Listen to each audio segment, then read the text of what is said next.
ठीक है, चलिए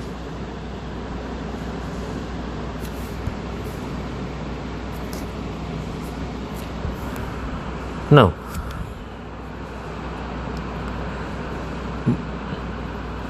one male gamete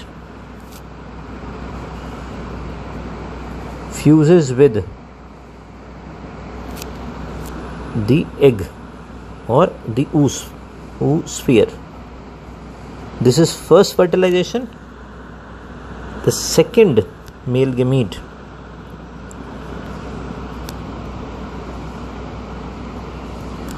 fuses with two polar nuclei.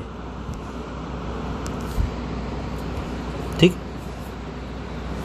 ये होता है, तो ये हो गया सेकंड. अगर आपको याद हो तो जब हम रिप्रोडक्शन चैप्टर पढ़ रहे थे, when we started the concept of reproduction, I had told you that syngamy and fertilization are often used as synonyms, but they are different terms, right? Syngamy is fertilization, is the fusion of male and female gamete. So basically this thing is the syngamy. This is the syngamy. But the other fertilization, this second fertilization is not syngamy, but this is fertilization, right? So fertilization की definition जो है वो अपनी यहाँ पे और clear हो जाती है. Fertilisation is rendering fertility. ठीक है, अच्छा, फर्स्ट फर्टिलाइजेशन का प्रोडक्ट क्या है? फर्स्ट फर्टिलाइजेशन का प्रोडक्ट है जाइगोट, जिसको हम बॉटनी में क्या बोल देते हैं, यहाँ पे हम क्या बोलते हैं, ऊस्पोर.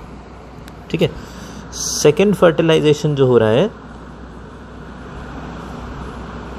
सेकेंड फर्टिलाइजेशन, इसका जो प्रोडक्ट बन रहा है ये क्या है? The primary endosperm cell, and as you can see this is formed by fusion of one male gamete and two polar nuclei. तो ये क्या हो जाता है? hence this is 3n, this is triploid, right? Gymnosperms में haploid होता है with an exception definitely. नीटम is an exception. नीटम जो प्लांट है इसमें थोड़ा सा एंडोस्पर्म पहले बनता है फर्टिलाइजेशन से और थोड़ा सा बाद में बनता है. तो it's partially haploid and partially triploid, इस तरह से रहता है. ठीक है, यहाँ पे क्या है? The endosperm is basically, endosperm is triploid, right? In angiosperms the endosperm is triploid. Okay, ठीक है जी. अच्छा, अब कुछ क्वेश्चंस हैं.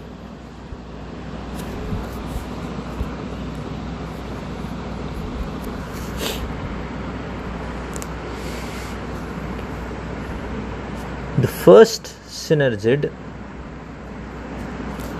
degenerates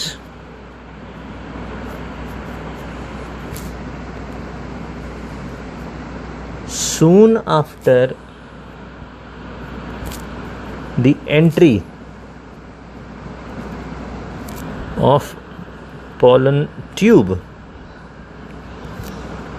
into style. It is just a coincidence that both of these events occur together. एक तरफ pollen tube enter कर रही होती है, just a matter of chance, coincidence है, कोई ऐसा सिग्नल वगैरह कुछ नहीं है कि पहला सिनर्जिड, दो सिनर्जिड होते हैं ना, उसमें से एक synergid, one of the synergid begins to degenerate at this instance of time. ठीक है, ये क्वेश्चन के फॉर्म में आपसे पूछा जाता है.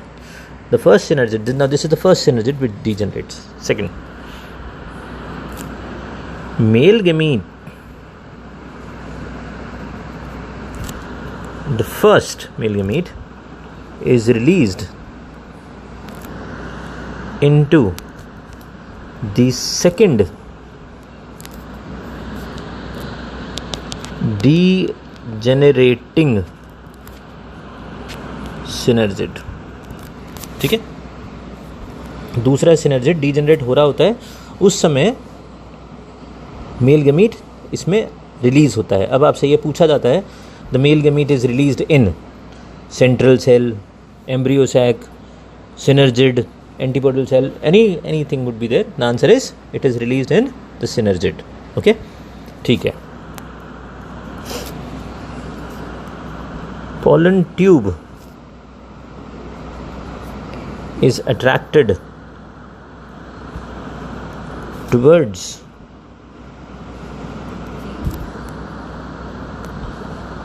micropyle.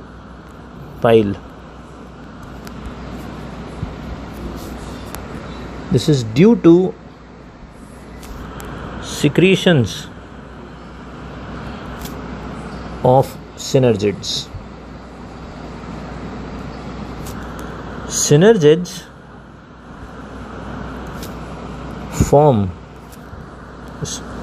structure known as a structure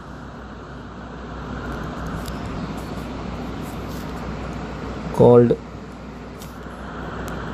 filiform apparatus.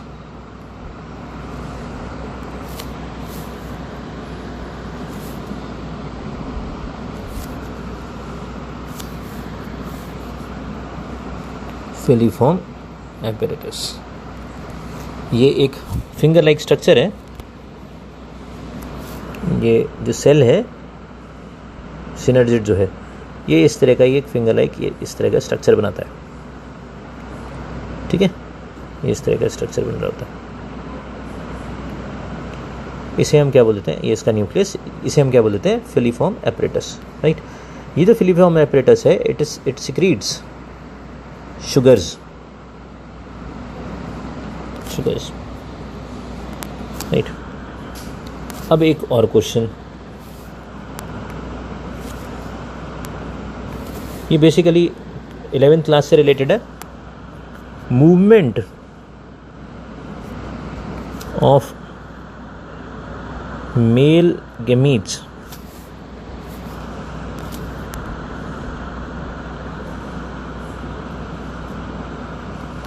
is chemotaxis. Male gametes move completely, पूरा मूव करते हैं. देखो ये जो वर्ड टेक्सिस है ये कहाँ से आया, टैक्टिक. राइट, टैक्टिक का मतलब क्या हुआ, मूवमेंट ऑफ कंप्लीट यूनिट. आप अगर एक जगह से दूसरी जगह डिस्प्लेस हो जाते हो कंप्लीटली, आप एक सोफे पे बैठे हो, एक सोफे से दूसरे सोफे पे की तरफ अगर आप मूव कर जाते हो, दूसरे सोफे पे बैठ जाते हो, तो ये क्या चीज़ है, it's a kind of tactic movement. It is kind of tactic movement. ठीक है, जब हम इसको ऐसे वर्ब के फॉर्म में लिखते हैं तो हम क्या बोलते हैं, टेक्सिस बोल देते हैं इसको. ठीक है, तो इट्स बेसिकली कीमोटैक्सिस मूवमेंट. ये किसका है, मेल गैमीट्स का मूवमेंट है. ठीक है, ठीक है. Movement of pollen tube, movement of pollen tube 11th में प्लांट फिजियोलॉजी है आपके सिलेबस में. राइट, इसका जो लास्ट चैप्टर है प्लांट ग्रोथ एंड मूवमेंट, ये नाम होता था पहले. ठीक है, अभी प्लांट ग्रोथ एंड डेवलपमेंट ये नाम है. पहले मूवमेंट्स इसमें पढ़ाए जाते थे. ठीक है, तो अभी भी ये हो सकता है कोई previous year question as such repeat हो जाए, तो इस तरह के क्वेश्चंस आ जाते हैं. Movement of pollen tube is chemotropic. अच्छा, ट्रॉपिक मूवमेंट क्या है, tropic movement is extension. Tropic is extension. आप एक जगह पे बैठे हो and you are stretching your arm towards one side. Right, you can consider it as a tropic movement. पेड़ एक जगह पे लगा हुआ है and it grows all around its axis. ये इसका अगर एक्सेस मान लें, ये अगर एक्सेस है तो जो ट्री है, राइट, ट्री इस तरफ चारों तरफ अपनी ब्रांचेस वगैरह बना रहा है. इधर को ब्रांचेस, इधर चारों तरफ ब्रांचेस बनाता है. It tries to acquire maximum sunlight being incident on it. इसके ऊपर जो सनलाइट गिर रही है, मतलब इसके इस जगह पर जो सनलाइट गिर रही है उसमें से मैक्सिमम सनलाइट को गेन करने के लिए ये चारों तरफ एक्सटेंड करता है, ठीक है। तो ये क्या है, इट्स फोटोट्रॉपिज्म। इसको हम क्या बोलते हैं, फोटोट्रॉपिज्म, लाइट के लिए अपने आप को एक्सटेंड करना, ठीक है, ऐसे। तो ये जो क्वेश्चंस हैं ये आपको ध्यान रखने पड़ेंगे। Chemotropic movement is that of pollen tube, okay, and chemotexis is for the male gametes, okay, ठीक है।